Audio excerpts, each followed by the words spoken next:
সুনামগঞ্জে বন্যা পরিস্থিতির অবনতি হয়েছে, ক্রমাগতই বাড়ছে পানি। নদীর পানি কমলেও বাড়ছে হাওরের পানি। হাওর জলে ডুবছে গ্রাম, ডুবছে শহর।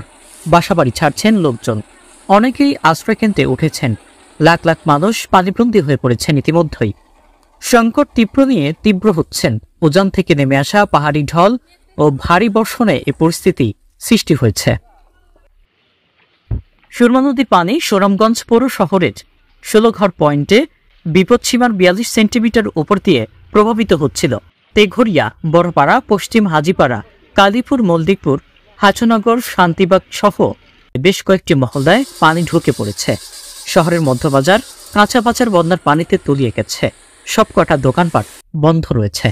শহর ডুবে যাওয়ায় দিশেহারা হয়ে পড়ছে মানুষজন।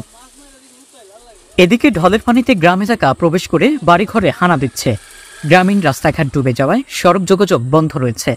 নৌকা দিয়ে চলাচল করছেন লোকজন। গ্রামীণ হাট বাজারে পানিতে ডুবছে।